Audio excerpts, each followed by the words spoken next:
नमस्कार और सभी को राम राम। दोस्तों, बिहार के अंदर मोदी ने युद्ध शुरू कर दिया है।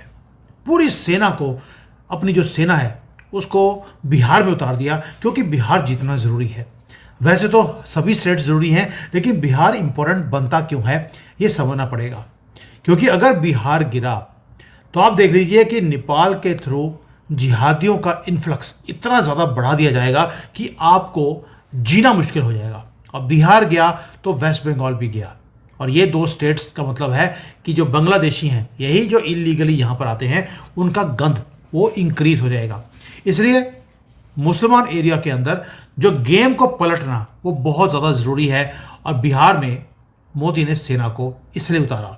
अब ये जो प्लान्स बाहर निकल रहे हैं, मैं पूरा प्लान समझाऊंगा कि बिहार में जीतने के लिए मोदी क्या कर रहे हैं। अगर आपके दिमाग में डाउट है कि मोदी जीतेंगे या नहीं जीतेंगे, 16,000 लोगों की फौज, ये हमारी आर्मी नहीं है, ये मोदी की टीम है।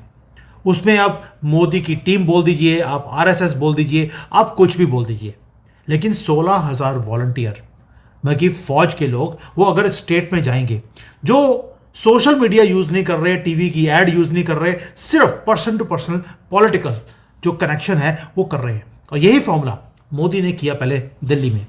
आपने देखा होगा कि मोदी जी आजकल कैंपेनिंग नहीं करते हैं, क्योंकि उनको मालूम है कि जब मैं कैंपेनिंग करने जाता हूं तो 35-36% वोट बैंक उनकी फेवर में आता है। लेकिन जब योगी जी जाते हैं तो वो 49, 50, 51% वो टच कर रहा है।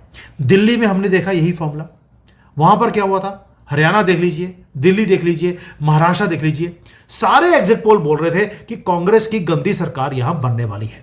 वो तो वेट कर रहे थे कि हरियाणा में कांग्रेस की सरकार बने, वो बॉर्डर खोले, ताकि खालिस्तानी तलवारें लेकर मोदी के घर पे पहुंच जाए और मोदी को मार दे। ये तो हरियाणा ने हमें बचा लिया। मीडिया ने बोलना शुरू कर दिया था कि हुडा जीत रहा है, लेकिन दोपहर का 12 बजे तक तो लग रहा था कि कांग्रेस जीत जाएगी। लेकिन उसके बाद जैसे जैसे नंबर्स चेंज होते गए, इन्होंने रोना शुरू कर दिया, ईवीएम हैक हो गई। लेकिन रियल स्टोरी कुछ और थी। रियल स्टोरी ये थी कि गांव गांव में काम किया था मोदी की टीम ने। जहां जहां योगी गए वहां पर 51% को क्रॉस कर लिया था हमने अपनी वोट शेयर को। दिल्ली में वही काम किया, वहां पर भी बीजेपी बड़ी डिसाइसिवली जीती है। फिर महाराष्ट्र, और सीक्रेट क्या है, और वही गेम प्लान को अब बिहार में ले जाने की कोशिश की जा रही है। उसमें आपका साथ चाहिए, मैं बताऊंगा क्यों और ये इंपॉर्टेंट क्यों है। अब वहां पर वही ट्रीटमेंट बिहार को मिल रहा है। बिहार को पहले तो दो हिस्सों में डिवाइड कर दिया, दो जोन्स में। नॉर्थ बिहार, जहां पर हेडक्वार्टर है मुजफ्फरपुर, और दूसरा है साउथ बिहार, हेडक्वार्टर बना दिया पटना को। और ये चीजें वो है जो आपको मीडिया नहीं बताएगी। ना सोशल मीडिया पे वो आते हैं लोग जो कार्यकर्ता है मोदी के, ना टीवी की डिबेट में, ना कोई वायरल वीडियोस बनाते हैं, कुछ नहीं। वो गांव गांव में जा रहे हैं, वो घरों में जाकर वो चाय पीते हैं, लोगों की प्रॉब्लम्स को वो सॉल्व कर रहे हैं। मोदी ने उनका काम एक ही किया है कि सारे लोगों को आप 3-4 कैटेगरीज में आप डिवाइड कर दो। पहली कैटेगरी वो है जो है कोर सपोर्टर, सनातनी। मोदी ने बोले सनातनी जो है, यहां पर एफर्ट डालने की जरूरत नहीं है, वो अपने आप वोट करने जाएगा, उसको जाकर ले जाने की भी जरूरत नहीं है। दूसरा है कंफ्यूज्ड वोटर, वो कभी सनातनी बनता है, कभी हिंदू बनता है, ये स्विंग करते रहते हैं। जैसे किसी की बात सुन ली, रविश कुमार की बात सुनी तो ओहो मोदी तो कुछ नहीं कर रहे हैं। ये प्राइमरी टारगेट है मोदी की टीम के, और मैक्सिमम रिसोर्सेज इन लोगों को पाले में लेके आने के लिए काम किया जा रहा है। इंपॉर्टेंट काम है ये वाला, इतना इजी भी नहीं है, लेकिन कैसे कर रहे हैं वो बाद में बताऊंगा। तीसरी कैटेगरी एक और है जिसको बोलते हैं इनडिफरेंट वोटर्स। ये वो लोग हैं जो कहते हैं यार वही सेकुलर हिंदू, सानू फर्क नहीं पैदा, मुझे मेरी जेब में क्या मिल रहा है, मोदी ने मेरे लिए क्या किया, ये वो वाले वोटर हैं। अब इन लोगों को गिरिराज जी मेरे अच्छे मित्र हैं, मैं उस बात भी कर रहा था तो ही वॉज टेलिंग मी कि हमने इन लोगों को जो कभी इधर और कभी इधर, उनको सीधा करने के लिए हमने बोल दिया नमक हराम। क्या आप मुसलमानों की तरह नमक हराम है? आपके देश को, भारत को बचा के रखा हुआ है इन जिहादियों से। कोई भी यहां पर अटैक्स नहीं होने दिए। उसके बाद भी आप कांग्रेस की या गुंडा राज वाली आप सरकार चाहते हैं क्योंकि उन्होंने आपको कुछ प्रॉमिस कर दिया? तो नमक हराम बनना है मुसलमानों की तरह, अपना डीएनए चेक करा लीजिए। और चौथी कैटेगरी आखिरी है जिसको बोलते हैं इग्नोर कैटेगरी। ये हार्ड कोर कांग्रेस लवर्स है जिसमें 15-20% तो हिंदू है, सनातनी तो हो ही नहीं सकता इस कैटेगरी में, और बाकी मुसलमान। इसके ऊपर जीरो एफर्ट है कि इनको कन्विंस करने की जरूरत है ही नहीं। अब आते हैं मेथोडोलॉजी, और ये वर्क क्यों करेगी।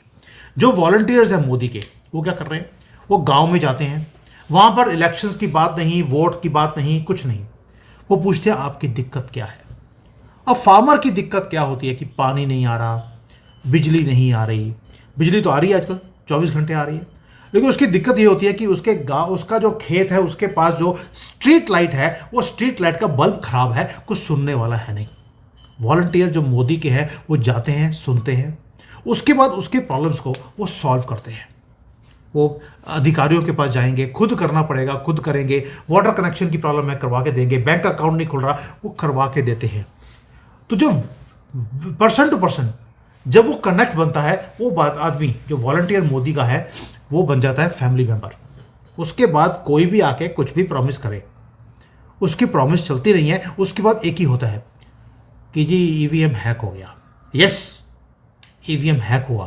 काम करने के बाद, आपके सारे लालच देने के बाद भी वो आदमी हिलता नहीं है। अब आते हैं मुस्लिम कॉन्स्टिट्यूएंसी, जहां पर गेम चेंज हो रहा है, और ये कंट्रोवर्शियल भी है क्योंकि जो मोदी की टीम है उन्होंने बोल दिया कि जो मुस्लिम मेजॉरिटी एरियाज हैं वहां पर काम करना बहुत ही आसान है। क्यों? पोलराइजेशन ऑलरेडी वहां पर हुई हुई है। जब आप नेशनलिस्ट वहां पे इश्यूज लेके जाते हैं, हिंदू आइडेंटिटी को नहीं लेके जाया जाता, वहां पर नेशनलिस्ट इश्यूज को लेके जाया जाता है। उसमें से कई लोग हैं जो मानते हैं कि यस यार, देश हमारा भी है। जो जिहादी नहीं है उनमें से कुछ तो इंसान भी होंगे, वो कहता है देश तो हमारा भी है। It is not about religion. भी मोदी कोई हिंदुओं का प्रधानमंत्री तो है नहीं, पूरे देश का है। तो वो लोग अब थोड़ा थोड़ा बीजेपी की तरफ आने शुरू हो गए। लेकिन जो मोदी की टीम है उन्होंने एक चीज़ तो मान ली कि रियल चैलेंज मुसलमान एरिया नहीं है, वो दलित एरिया नहीं है, वो हिंदू एरिया ही है।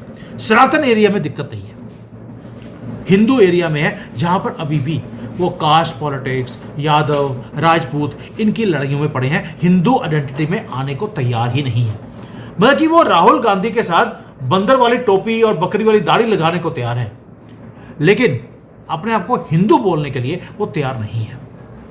दोस्तों, इसीलिए मोदी जी ने जो 16,000 की आर्मी भेजी है, उसके साथ साथ 34 तो ऑर्गेनाइजेशंस हैं जिसके अंदर उन्होंने काम पे लगा दिया। डॉक्टरों को, टीचर्स को, फार्मर यूनियन को, वर्कर के जो ये जो होते हैं सारे यूनियंस, वर्कर यूनियंस, इन सबको लगा दिया काम पे कि भाई जाइए इन सेकुलर हिंदुओं को जगाइए।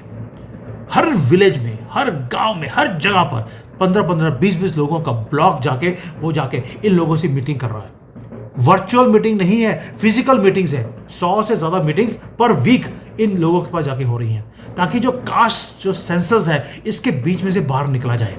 उनको जातियों में बांटकर, जो राहुल गांधी चाहता है कि बिहार हाथ में आ जाए, क्योंकि एक तो रिसोर्सेज है, उसको लूटना आसान हो जाएगा, और उसके बाद जिहादियों का जो इन्फ्लक्स होगा, दोबारा से हिंदू के जो आप सनातनी है, हिंदू है, वो दोबारा से अपनी गवर्नमेंट बना ही नहीं सकते। ऑलरेडी डेमोग्राफी चेंज कर दी गई है, आपको मालूम है उस चीज का। और इसीलिए वहां पर जो कास्ट सेंसस के ऊपर नीतीश कुमार ने बात करी, तो मोदी की टीम ने क्या बोला, आपको डाटा चाहिए, डाटा हमारे पास है, ये लीजिए। वह कि उन्होंने सिचुएशन को डिफ्यूज कर दिया, जो चाहिए आपको देने को तैयार है। और इसके बाद मोदी जी, मोहन भागवत, जो बड़ी बड़ी टीम के बीजेपी के जो स्टॉलवर्ड्स हैं, उन्होंने बिहार में विजिट्स करने शुरू कर दिए। पूरी स्ट्रेटेजी फाइनलाइज्ड है, ग्राउंड पे काम हो रहा है, कुछ भी चांस के ऊपर छोड़ा नहीं जा रहा। और यह काम 365 दिन बीजेपी और उसकी टीम करती है। लोग बोलते हैं कि यार ये क्या चीज़ है, ये how can they win every election. उसका पीछे फिलॉसफी है, उसके पीछे काम है, उस पर पर्सनल डेवलपमेंट का काम चल रहा है। वहां पर एक फैक्ट्री लगाई हुई है अपनी फौज की, ऊपर से बीजेपी के पास दिखाने के लिए है। द्रौपदी मुर्मू ट्राइबल वुमन, राधा कृष्णन एक बैकवर्ड क्लास के लोग साउथ इंडिया से, और आज वाइस प्रेसिडेंट है। मोदी खुद चाय वाले, आज प्रधानमंत्री हैं। अटल बिहारी वाजपेयी बहुत छोटे से गांव से आए, प्रधानमंत्री बन गए। और राहुल गांधी की पूरी फैमिली चोर चक्के, तो भी सीट पे बैठे हैं, दिखाने के लिए कुछ है ही नहीं। तो इसलिए जो ये कास्ट सेंसर्स, दलित, ये कार्ड वहीं पर खत्म हो जाता है। और बीजेपी की क्या कर रही है, अपना कोर मिशन पे ध्यान है कि भारत फर्स्ट। दोस्तों, इसलिए जो ट्रेडिशनल पॉलिटिक्स है वो कंपीट नहीं कर पा रही इनके साथ। वो तो इलेक्शंस के 2-3 महीने पहले आते हैं, एक राउंड लगाया, स्पीच दिया, चले गए। और बीजेपी की टीम वो 365 दिन काम कर रही है। मैं जब इसको पूरा एनालिसिस किया, मैं हक्का बक्का रह गया कि यार इतनी ज़्यादा ग्राउंड के ऊपर काम है, पीपल टू पीपल कनेक्ट है, लोगों की प्रॉब्लम्स को सुना जा रहा है, उसको रिमूव किया जा रहा है, नॉट ड्यूरिंग इलेक्शन टाइम। पूरा साल ये काम होता है। और जो लोग हैं वो याद करते हैं कि किसने उनकी हेल्प करी और कौन वो बेशर्म लोग हैं जो सिर्फ स्पीचेस देकर चले जाते हैं।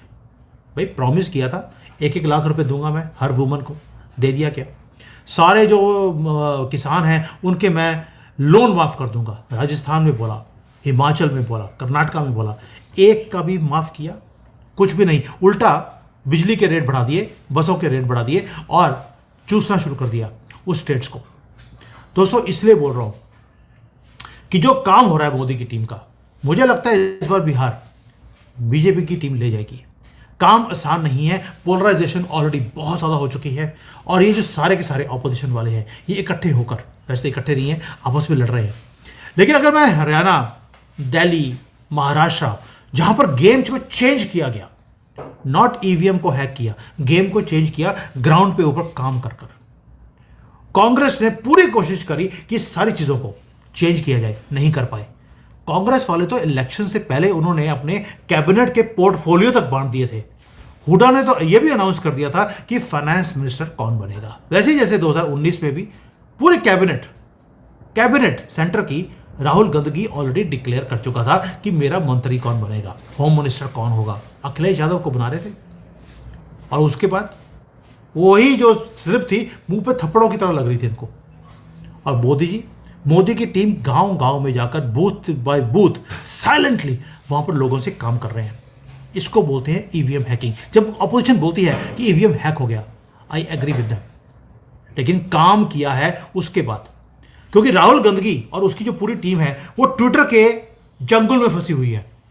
उनको लगता है राहुल गांधी के पास 15-20 मिलियन फॉलोअर्स हैं ट्विटर के ऊपर, हर रोज उसकी वीडियोस को वायरल किया जाता है, मैसिव एंगेजमेंट है। लेकिन उसे ये नहीं मालूम ट्विटर के ऊपर फेमस होने से आपको वोट्स नहीं मिलते।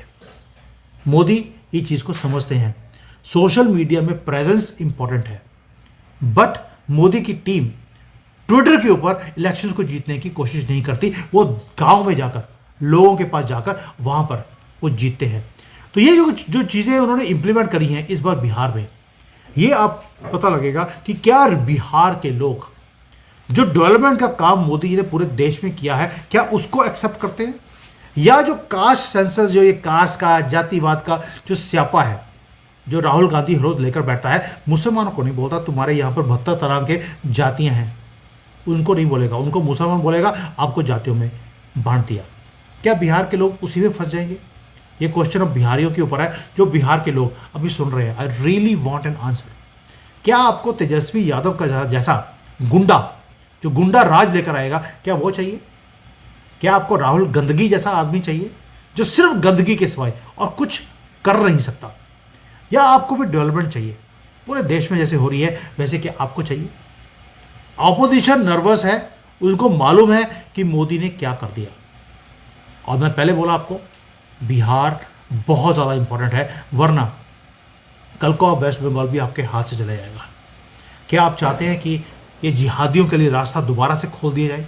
क्योंकि हमारा बॉर्डर बहुत इंपॉर्टेंट है बिहार का, जो लगता है यूपी के साथ भी और साथ में लगता है नेपाल के साथ। और नेपाल में तो जिहादियों ने ऑलरेडी अपनी 4000 से ज़्यादा गंदी मस्जिदें वहाँ पर बना दी हैं, ताकि वहाँ से लोगों को बिहार में एंटर करवाया जाए।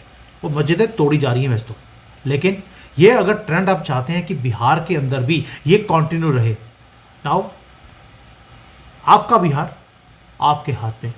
What you want is up to you. मेरा काम था आपको बताना कि क्या हो रहा है, कैसे काम चल रहा है, कैसे ग्राउंड लेवल पर ये काम करवाने की कोशिश की जा रही है। ऑपोजिशन एक ही काम कर रहा है कि जी बीजेपी की जो टीम है ना वो सेकुलर नहीं है। भाई मुसलमान कभी सेकुलर था? उनको नहीं बोलते कभी भी। क्या कांग्रेस कभी सेकुलर थी? वो तो हमेशा ही बोलते हैं कि हमने सनातनियों को ख़त्म करना है और सनातनियों से सब कुछ छीन कर हम मुसलमानों को देंगे। तो उनको कभी कोई बोलता नहीं है, कटघरे में खड़ा नहीं करता कि भैया तुम कब सेकुलर थे। अगर बीजेपी ने कभी नहीं बोला कि हम सब कुछ छीन कर हिंदुओं को दे देंगे, तो भी लांछन लगाया जाता है कि ये एंटी मुसलमान है, बीजेपी की टीम मुसलमानों को लाइक नहीं करती, इनको धक्के मार के बाहर निकाल देगी। ये तो सुमित जैन बोलता है। इन 30 करोड़ जिहादियों को एक दिन हम धक्के मारकर बाहर निकालेंगे, क्योंकि इनलीगली ये 1947 से अब तक हमारे देश में रह रहे हैं। They have no right. जब इन्होंने धर्म के बेस पे अपना कंट्री ले लिया था और ये बोल दिया था हम हिंदुओं के साथ नहीं रह सकते, तो दफा हो जाओ यहाँ से। ये जिस दिन मैं आया उस दिन ये काम करके दिखाऊंगा आपको, क्योंकि मुझे मालूम है चाइना में मॉडल कैसे इनके ऊपर इंप्लीमेंट किया जाता है। बट अभी तो धर्मराज मोदी जी बैठे हैं, वो वही सबका साथ सबका विकास वो कर भी रहे हैं। उसके बाद भी उनको बोला जाता है ये तो नॉन सेकुलर है।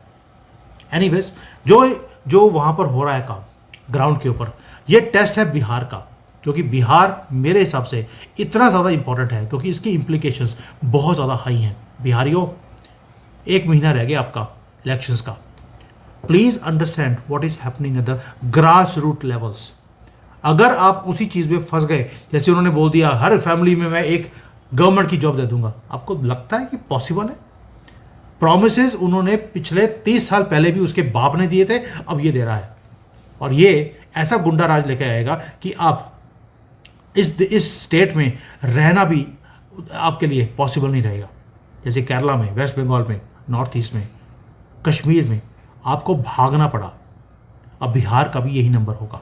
And they have already taken half of the state. उनके चंगुल में है आधा स्टेट, बाकी का भी गया तो आप कहाँ भाग के जाएंगे? मुझे लगता है आप सबको ना भाग कर चाइना में आना पड़ेगा, क्योंकि यहाँ पर एटलीस्ट कॉकरोच फ्री हैं हम लोग, इसलिए सुख चैन की ज़िंदगी हम जी पा रहे हैं। चॉइस आपकी। Thank you. जय हिंद। वंदे मातरम।